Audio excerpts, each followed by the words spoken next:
चलिए hi good morning. सो एक अपना लास्ट रिवीजन बच रहा था 260 और 265। ठीक है।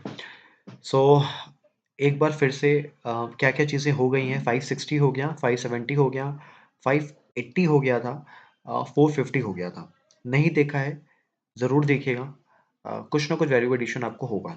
ठीक है। इस वाली वीडियो में क्या करेंगे, इस वाली वीडियो में 260 और 265 का फटाफट वाला रिवीजन करेंगे। ठीक है। चलिए, आप चैनल पे नए हैं सब्सक्राइब कर लीजिए चैनल को। और चलिए ठीक, शुरुआत करते हैं 260 और 265 से। ठीक है। अब ये है क्या दोनों चीजें। ठीक है। सबसे पहली बात, 260 या फिर 265 ये दोनों ही एक रिटर्न कम्युनिकेशन है। कैसा है? रिटर्न कम्युनिकेशन है by the auditor to the TCWG. तो एक चीज मैं यहाँ पे और लिख देता हूँ, it is the return communication. ठीक है। अच्छा, अब बहुत स्टूडेंट्स होते हैं कहते हैं कि सर डिफरेंस क्या है। तो ध्यान रखिएगा, 260 एक जनरल कम्युनिकेशन है, 265 एक स्पेसिफिक कम्युनिकेशन है। मैंने क्या बोला? 260 जनरल है, 265 स्पेसिफिक है। सर जनरल मतलब क्या? इसमें हम अपने स्कोप, अपने ऑब्जेक्शंस बोल लीजिए या ऑब्जेक्टिव, दोनों ही चीजें, एथिकल रिक्वायरमेंट, ऑब्जर्वेशन सब कुछ कम्युनिकेट करते हैं। यहाँ पे सिर्फ deficiencies in internal control he communicate करते हैं। ठीक है। तो ये डिफरेंसेस हैं। अच्छा, अब ये भी बहुत इंपॉर्टेंट हो जाता है कि सर टीसीडब्ल्यूजी कौन होता है। ठीक है, हम लोग पढ़ तो लेते हैं, हम लोग सुन तो लेते हैं भाई टीसीडब्ल्यूजी टीसीडब्ल्यूजी, लेकिन ये टीसीडब्ल्यूजी कौन होते हैं सुनिएगा। कंपनी में बहुत तरीके के मैनेजमेंट होते हैं, मतलब मेनली दो तरीके के, एग्जीक्यूटिव, नॉन एग्जीक्यूटिव। अब क्वेश्चन ये आता है सर ये एग्जीक्यूटिव कौन होता है। एग्जीक्यूटिव मतलब जो 10 to 5 की एक तरीके से जॉब करते हैं। क्या करते हैं? 10 to 5 की जॉब करते हैं। ठीक है। जिनके पास कंपनी का शेयर भी होता है। अब शेयर होता है तो कहीं ना कहीं एक होता है ना, पॉसिबिलिटी है कि उनके डिसीजन मेकिंग में बायसनेस हो।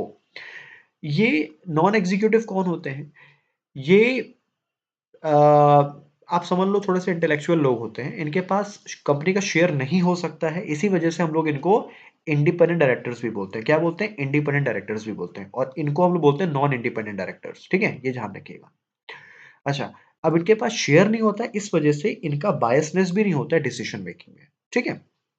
अच्छा, अब इन्हीं लोगों से ऑडिट कमेटी बनती है। ध्यान रखिएगा, ऑडिट कमेटी में मेजॉरिटी डायरेक्टर्स कौन होते हैं? नॉन एग्जीक्यूटिव डायरेक्टर्स होते हैं। ऐसे ही नॉमिनेशन रेम्युनरेशन कमेटी में, ऐसे ही कमेटी को हम लोग क्या बोलते हैं? Those charged with governance. ऐसे ही कमेटी को हम लोग बोलते हैं दोज चार्ज्ड विद गवर्नेंस। फिर से सुनिएगा, मैनेजमेंट, कंपनी में मैनेजमेंट में दो तरीके या दो ब्रॉड कैटेगरीज हैं, एग्जीक्यूटिव और नॉन एग्जीक्यूटिव। एक सेकंड रुकिएगा। ठीक है। एग्जीक्यूटिव कौन होता है? जिनका शेयर होता है कंपनी में। ठीक है, या वो शेयर होल्ड कर सकते हैं, और इसी वजह से कहीं ना कहीं उनके डिसीजंस मेकिंग में बायसनेस होती है। नॉन एग्जीक्यूटिव, जिसको हम लोग इंडिपेंडेंट डायरेक्टर्स भी बोलते हैं, इनका कोई शेयर नहीं होता है, इस वजह से इनका कोई बायसनेस नहीं होता है। और इन्हीं लोगों में से ऑडिट कमेटी बनाई जाती है, नॉमिनेशन रेम्युनरेशन कमेटी बनाई जाती है, स्टेक होल्डर्स रिलेशनशिप कमेटी बनाई जाती है। सब आप सीए फाइनल में पढ़ोगे। तो मेजॉरिटी इन्हीं लोगों से होता है। मतलब मेजॉरिटी का मतलब है, जैसे आपका 4 डायरेक्टर्स हैं ऑडिट कमेटी में, तो 3 डायरेक्टर इंडिपेंडेंट डायरेक्टर होने चाहिए। ठीक है। ऐसे कमेटी को हम लोग बोलते हैं दोस्त चार्ज विद गवर्नेंस। नहीं पता था तो अब शायद पता चल गया होगा। चलिए, कुछ भी आपको लिखना हो आप वीडियो पॉज करके लिख सकते हैं। ठीक है। और अभी तक का आपका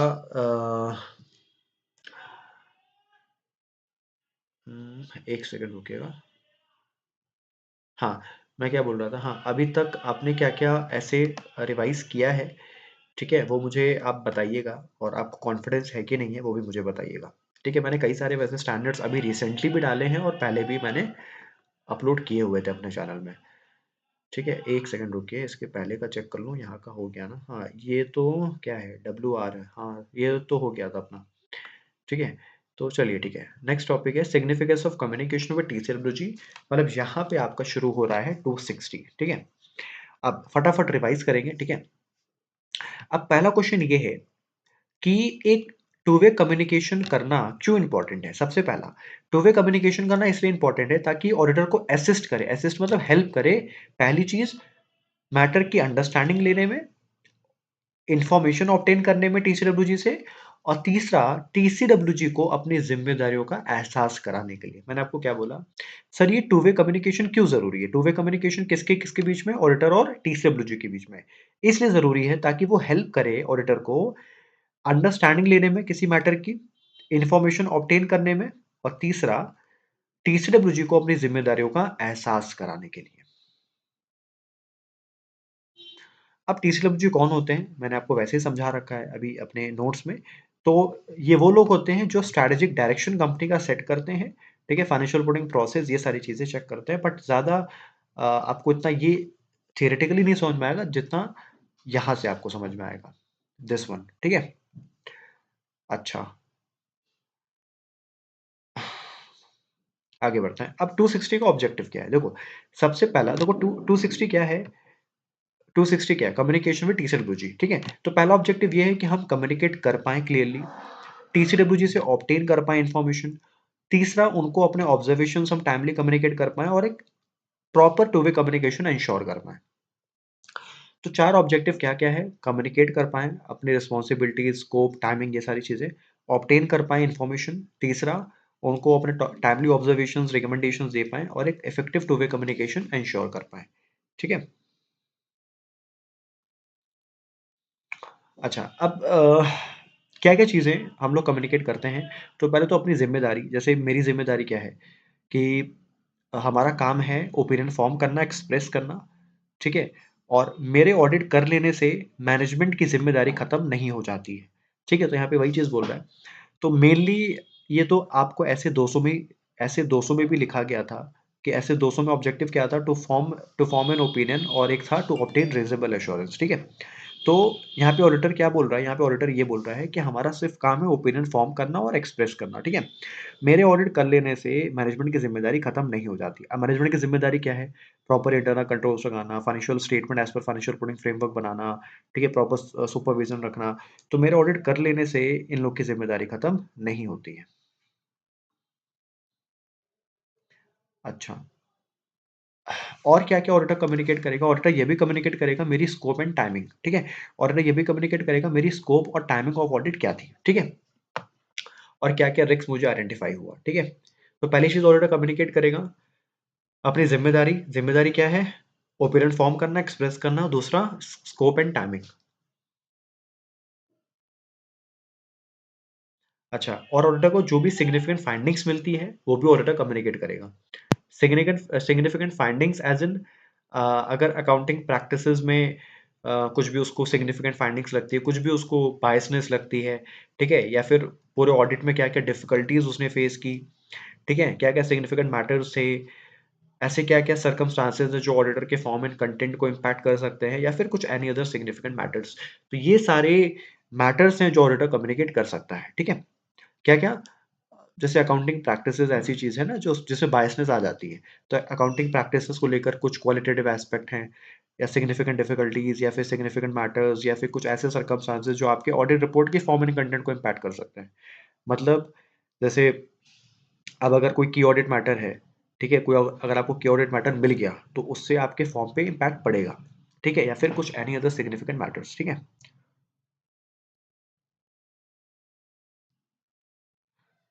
अच्छा, अब ये ध्यान रखिएगा, ये कम्युनिकेशन होता है only in the case of listed entities. ध्यान रखिएगा, ये कम्युनिकेशन होता है only in the case of listed entities, मतलब अगर आपका क्लाइंट लिस्टेड एंटिटी नहीं है, तो ये कम्युनिकेशन हम लोग नहीं करते हैं।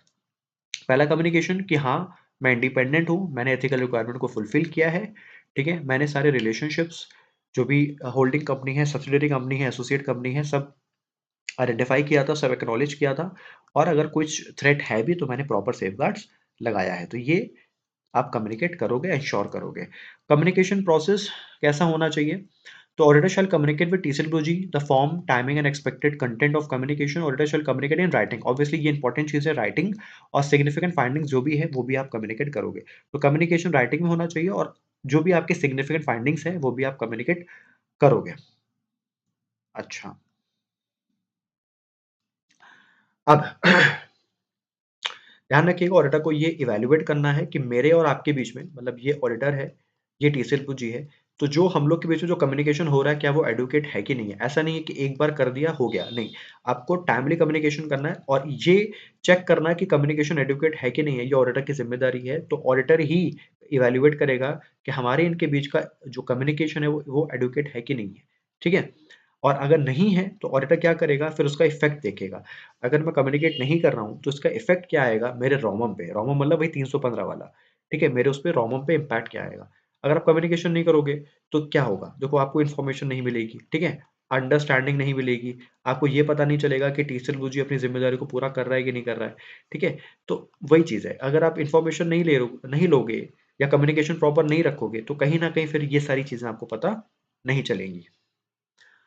फिर आपने जो भी इन्फॉर्मेशन ली है, आप उसको डॉक्यूमेंट करोगे एज़ पर 230, ठीक है? तो where matters to be communicated orally वगैरह-वगैरह जो भी है, सो हम क्या करेंगे, ऑब्वियसली उसकी एक कॉपी मेंटेन करेंगे in the form of documentation या फिर 230। अब यहाँ से शुरू हो रहा है 265। तो communicating significant deficiencies in writing reflects the importance of these matters, ठीक है? तो हम लोग अगर राइटिंग में कम्युनिकेशन कर रहे हैं, तो वो क्या चीज़ रिफ्लेक्ट कर रहा है? वो रिफ्लेक्ट कर रहा है इंपॉर्टेंस, ठीक है? अगर हम कोई चीज़ अलग से कम्युनिकेट कर रहे हैं, तो वो चीज़ क्या दर्शा रहा है? वो चीज़ दर्शा रहा है इंपॉर्टेंस, ठीक है? अच्छा, मैं थोड़ा क्विक रिवीजन करा रहा हूँ, ठीक है? तो अगर आपको कुछ अगर किसी टॉपिक में इन डेप्थ जाना है, तो मुझे आप कमेंट कर दीजिएगा, मैं अलग से उसका इन डेप्थ टॉपिक बना दूंगा। स्कोप क्या है 265 का? तो 2 स्कोप है। सबसे पहला कि ये मेरी ज़िम्मेदारी बनती है कि मैं टीचर गुरुजी को एप्रोप्रिएटली कम्युनिकेट करूँ, और दूसरा, अब कम्युनिकेट करने के लिए पहले मुझे अंडरस्टैंडिंग लेना पड़ेगा। देखो, अगर मुझे किसी को बताना है कि आपके अंदर कमी क्या है, तो पहले मुझे उस इंसान को समझना पड़ेगा, ठीक है? तो वही चीज़ है, अगर आपको इंटरनल कंट्रोल में कमियाँ बतानी हैं, तो पहले आपको समझना पड़ेगा इंटरनल कंट्रोल है क्या, ठीक है? तो सेकंड में पहले आप अंडरस्टैंडिंग लोगे, फिर आप जो है उसको कम्युनिकेट करोगे, उसमें क्या-क्या कमियाँ हैं। अच्छा। उसके बाद ऑब्जेक्टिव क्या है, तो सिंपली यही है कि हमें जो भी हम जब भी हमें सिग्निफिकेंट डेफिशिएंसीज आइडेंटिफाइड हुई है, वो हमें क्या करना है, कम्युनिकेट करना है। अच्छा, अब हम कब बोलेंगे इंटरनल कंट्रोल्स में डेफिशिएंसीज हैं? 2 केसेस में। पहला, कंट्रोल है, कंट्रोल लगा हुआ है, but that control is unable to prevent, detect और करेक्ट मिसस्टेटमेंट। मतलब कंट्रोल है, बट कंट्रोल वाहियात है। मतलब क्लाइंट ने कंट्रोल बना रखा है, लगा रखा है, बट वो कंट्रोल वाहियात है। दूसरा, कंट्रोल है ही नहीं। तो हम कब बोलेंगे कि इंटरनल कंट्रोल्स में डेफिशिएंसीज हैं?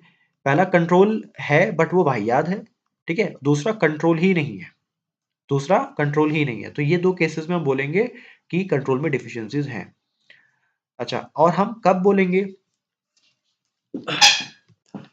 बोलेंगे सिग्निफिकेंट डेफिशिएंसीज हैं? देखिए, ये ऑडिटर का अपना जजमेंट भी है, ठीक है? तो सिग्निफिकेंट डेफिशिएंसीज कहीं न कहीं डिपेंड करता है लाइक्लीहुड पे, मिसस्टेटमेंट के लाइक्लीहुड पे और उसके पोटेंशियल मैग्नीट्यूड पे, ठीक है? तो और कहीं न कहीं ये अपना जजमेंट भी है, ऑडिटर का अपना जजमेंट भी है, ठीक है? तो उसके लाइक्लीहुड पे भी, मतलब फ्रीक्वेंसी, लाइक्लीहुड कैसा है और उसकी सिवियरिटी क्या है, उसका इम्पैक्ट क्या है। अब ये कुछ एग्ज़ाम्पल्स हैं जो हमें बताते हैं कि डेफिशिएंसी सिग्निफिकेंट डेफिशिएंसीज़ है कि नहीं है, ठीक है? तो पहला उसका लाइक्लीहुड, अगर लाइक्लीहुड बहुत ज़्यादा है, तो वो डेफिशिएंसी सिग्निफिकेंट बन जाती है। ससेप्टिबिलिटी टू लॉस और फ्रॉड, उस मिसस्टेटमेंट की वजह से फ्रॉड हो रहा है या अच्छा खासा लॉस हो रहा है, तो वो भी सिग्निफिकेंट डेफिशिएंसीज़ हैं। ठीक है? कहीं न कहीं सब्जेक्टिविटी आ रही है, कॉम्प्लेक्सिटी आ रही है, तो भी एक सिग्निफिकेंट डेफिशिएंसीज़ है। हमारे फाइनेंशियल स्टेटमेंट के अमाउंट्स कहीं न कहीं डेफिशिएंट हो रहे हैं, या फिर वॉल्यूम ऑफ एक्टिविटी, मतलब वॉल्यूम, मतलब कितना ज़्यादा, है ना? तो जितनी ज़्यादा एक्टिविटी एक्सपोज़्ड है उस डेफिशिएंसीज़ की वजह से, तो उतना ज़्यादा वो क्या हो जाएगा, सिग्निफिकेंट हो जाएगा।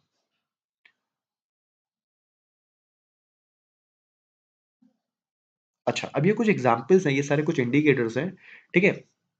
तो जैसे आपने पढ़ा होगा, इंटरनल कंट्रोल से कुछ कंपोनेंट्स थे चैप्टर नंबर 3 में, ठीक है? तो चैप्टर नंबर 3 में इंटरनल कंट्रोल से कंपोनेंट्स थे, जैसे कंट्रोल एनवायरनमेंट था, रिस्क असेसमेंट प्रोसीजर्स था, फिर मॉनिटरिंग ऑफ कंट्रोल्स था, तो वहाँ पे इंटरनल कंट्रोल्स के कंपोनेंट्स थे। तो उसमें एक पॉइंट था रिस्क असेसमेंट प्रोसीजर्स, तो क्लाइंट ने रिस्क असेसमेंट प्रोसीजर्स लगाया नहीं, ठीक है? वो एब्सेंट है, या फिर इनइफेक्टिव है, लगाया बट वो इनइफेक्टिव है, या फिर क्लाइंट प्रॉपर रिस्पॉन्स नहीं करता है, ठीक है? या फिर मैंने मिसस्टेटमेंट आइडेंटिफाई किया था, बट क्लाइंट का इंटरनल कंट्रोल उसको डिटेक्ट नहीं कर पाया, या फिर आप प्रॉपरली मिसस्टेटमेंट को डिस्क्लोज नहीं करते हो, या फिर आपकी inability to oversee the preparation, ठीक है? तो ये सारी एग्जाम्पल्स हैं, ये सारे इंडिकेटर्स हैं। पहला, आपके बिजनेस में, आपके ऑर्गेनाइजेशन में रिस्क असेसमेंट प्रोसीजर मिसिंग है, वही इंटरनल कंट्रोल का कंपोनेंट, चैप्टर नंबर 3, ध्यान रखिएगा। Internal control risk assessment procedure है बट वो इनइफेक्टिव है। तीसरा, इनइफेक्टिव रिस्पॉन्स है, मैंने रिस्क पकड़ा, आपने रिस्क पकड़ा बट आपने उसको रिस्पॉन्स नहीं किया। ठीक है, मैंने मिस स्टेटमेंट पकड़ा और इंटरनल कंट्रोल लगा था, ठीक है, बट वो आपका इंटरनल कंट्रोल वाहियात था। फिर आप प्रॉपर डिस्क्लोज नहीं कर रहे हो, ठीक है, लास्ट में आपकी इनेबिलिटी, ठीक है, आप चीजों को ढंग से नहीं देख रहे हो। अच्छा, अब हम कैसे डिटरमाइन करेंगे कि डेफिशिएंसी सिग्निफिकेंट है कि नहीं है? तो सबसे पहला, on the basis of audit work performed, ठीक है, और दूसरा on the basis of, obviously हम एग्रीगेट भी कर सकते हैं, ठीक है, तो identified one or more deficiency, the auditor shall determine on the basis of audit work performed whether they individually or in combination they constitute significant deficiency, ठीक है। तो पहले चीज क्या है, हम कब बोलेंगे कि डिफिशियंसी सिग्निफिकेंट है? अपने काम के बिहाफ में, अपने काम के बेसिस पे, और और उसका इम्पैक्ट देखेंगे, ठीक है, इंडिविजुअली या फिर कॉम्बिनेशन के साथ उसका इम्पैक्ट चेक करेंगे। अच्छा, अब ध्यान रखिएगा, कम्युनिकेशन हम लोग दोनों डिफिशियंसीज का करते हैं, दोनों तरीके की डिफिशियंसीज का करते हैं। सबसे पहला, सिग्निफिकेंट डिफिशियंसीज का भी कम्युनिकेशन करते हैं और अदर डिफिशियंसीज का भी कम्युनिकेशन करते हैं। तो auditor shall communicate to management at an appropriate level of responsibility, पहला सिग्निफिकेंट डिफिशियंसीज या फिर अदर डिफिशियंसीज। तो ध्यान रखिएगा, हम लोग दोनों तरीके की डिफिशियंसीज को कम्युनिकेट करते हैं।